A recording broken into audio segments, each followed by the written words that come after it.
আমাদের যে লক্ষ্য সেটা কেবলই কোটা সংস্কারের জন্য নয়, কেবলই সরকারি চাকরির কোটা সংস্কারের জন্য নয়, বরং সরকারি চাকরিতে যে কোটা ব্যবস্থা, চাকরিতে যে বৈষম্য, সেটি সমাজের যে বৃহত্তর বৈষম্যমূলক ব্যবস্থা তারই একটি অংশ মাত্র। ফলে আমাদেরকে যদি লড়াই করতে হয়, সংগ্রাম করতে হয়, সেই বৈষম্যের বিরুদ্ধে গিয়েই আমাদেরকে আন্দোলন গড়ে তুলতে হবে এবং সমাজের বৃহত্তর মানুষকে এই আন্দোলনের সাথে কানেক্ট করতে হবে। এবং ইনশাআল্লাহ আমরা যেই লড়াইটা শুরু করেছিলাম 2024-এ বৈষম্য বিরোধী ছাত্র আন্দোলনের মধ্য দিয়ে, ছিল না যুবকদের, ছাত্রদের কর্মসংস্থানের অধিকার। ফলে আমাদের ছাত্র, শ্রমিক ও নানান পেশাজীবীর ঐক্যের মাধ্যমে যেই গণ অভ্যুত্থান সংগঠিত হয়েছিল, যেই জাতীয় ঐক্য তৈরি হয়েছিল, সেই ঐক্যের ভিত্তিতে আমাদের পথ চলা, আমাদের নতুন বাংলাদেশ গড়ে তোলার এই লড়াই। বাংলাদেশে গণ অভ্যুত্থানের পরে আমরা সবচেয়ে বেশি একটা কথা শুনতে পাই, জাতীয় রাজনৈতিক দল একত্র হয়ে স্বাক্ষর করবে এবং এর নাম তারা দিতে চায় জাতীয় ঐক্য। আমরা মনে করি এটা কোনো জাতীয় ঐক্য নয়। জাতীয় ঐক্য হচ্ছে এখানে যেখানে ছাত্র, শ্রমিক এবং নানান পেশাজীবীর মানুষ একত্রিত হয়েছে। জাতীয় ঐক্য হচ্ছে তখন হয় যখন সমাজের নানান শ্রেণী পেশার মানুষ, সমাজের সব অংশের মানুষ তাদের একটি স্বার্থের ভিত্তিতে, দেশপ্রেমের ভিত্তিতে একত্রিত হয়ে লড়াই করে, যেটা আমরা দেখেছিলাম জুলাই গণ অভ্যুত্থানে। জুলাই গণ অভ্যুত্থানে আমরা কোনো রাজনৈতিক দলের ব্যানার দেখিনি, কোনো রাজনৈতিক পরিচয় দেখিনি। আমরা শুধু দেখেছিলাম ছাত্র, শ্রমিক এবং নানান পেশাজীবী যারা ফ্যাসিবাদী ব্যবস্থার বিরুদ্ধে লড়াই করছে। বলে আমরা মনে করি আমরা সেই জাতীয় ঐক্যের পথেই আছি, সেই জাতীয় ঐক্যের দিকেই আমরা এগোচ্ছি, যেখানে ছাত্র, শ্রমিক কাঁধে কাঁধ মিলিয়ে লড়াই করবে, সংগ্রাম করবে। গণ অভ্যুত্থানের পরে এই অন্তর্বর্তী সরকারের সময় অনেকগুলো কমিশন হয়েছে। আপনারা জানেন শ্রম কমিশন হয়েছে, কিন্তু এই শ্রম কমিশন নিয়ে আপনারা কোনো আলোচনা দেখেছেন? এই শ্রম কমিশন নিয়ে কোনো আলোচনা নাই। স্বাস্থ্য কমিশন নিয়ে কোনো আলোচনা নাই।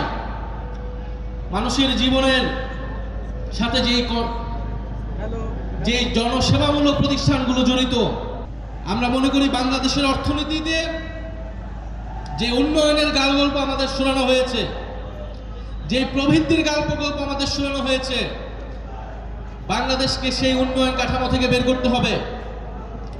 বাংলাদেশের সমস্ত উন্নয়নের কেন্দ্রে থাকতে হবে মানবিক মর্যাদা, একটি মর্যাদাপূর্ণ কর্মসংস্থান, শ্রমিকের ন্যায্য হিস্সা,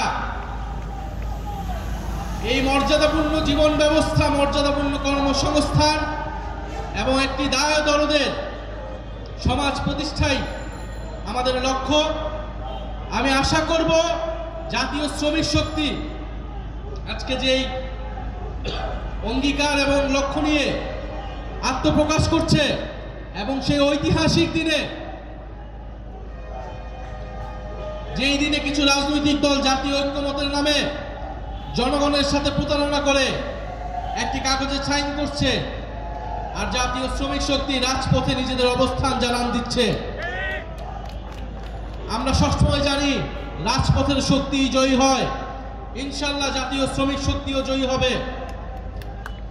জাতীয় নাগরিক পার্টি শ্রমিকদের পক্ষে রাজনীতি করবে, শ্রমিকের অধিকার আদায়ের রাজনীতি করবে। আমরা দেখছি বাংলাদেশে এখনো শ্রমিকরা তাদের ন্যায্য মজুরির জন্য লড়াই করে যাচ্ছে।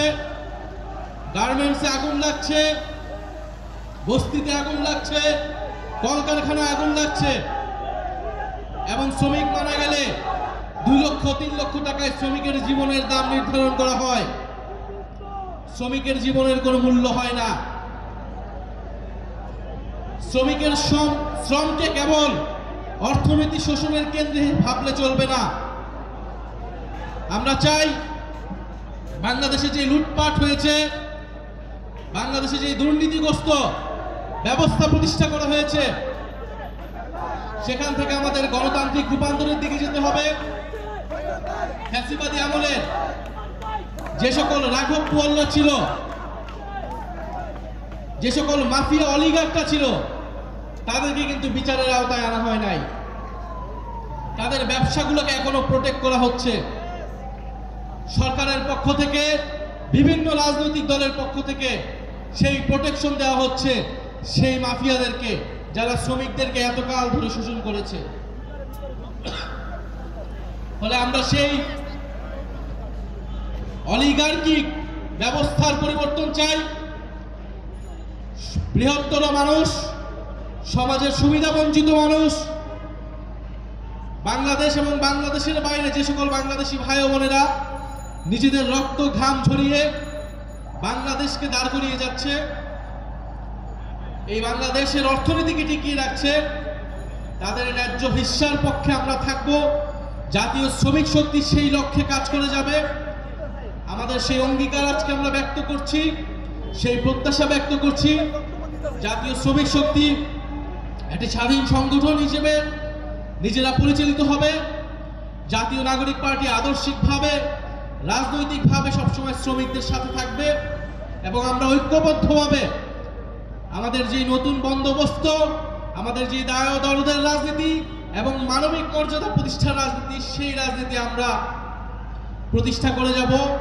এইটা বাংলাদেশের জনগণের প্রতি, জুলাই গণ অভ্যুত্থানের শহীদদের প্রতি, আহতদের প্রতি আমাদের কমিটমেন্ট। আমি আজকে জাতীয় শ্রমিক শক্তির আত্মপ্রকাশ উপলক্ষে জাতীয় শ্রমিক শক্তির যে নেতৃত্ব, যারা পুরো বাংলাদেশের সকল সেক্টরের শ্রমিকদেরকে সংগঠিত করবে, ঐক্যবদ্ধ করবে, সংগ্রামের দিকে নিয়ে যাবে এবং মর্যাদা এবং মুক্তি প্রতিষ্ঠা করবে, সেই নেতৃত্বের নাম ঘোষণা করতে চাই। যাদের নেতৃত্বে শ্রমিক ভাই বোনেরা একত্রিত হবে, জাতীয় নাগরিক পার্টির অন্যতম শক্তি হিসেবে যারা শ্রমিক সংগঠনকে নেতৃত্ব দিবে। জাতীয় শ্রমিক শক্তির মুখ্য সংগঠক হবেন শ্রমিক নেতা আরমান হোসেন। জাতীয় শ্রমিক শক্তির সংগ্রামী সদস্য সচিব হচ্ছেন শ্রমিক নেতা রিয়াজ মোর্শেদ।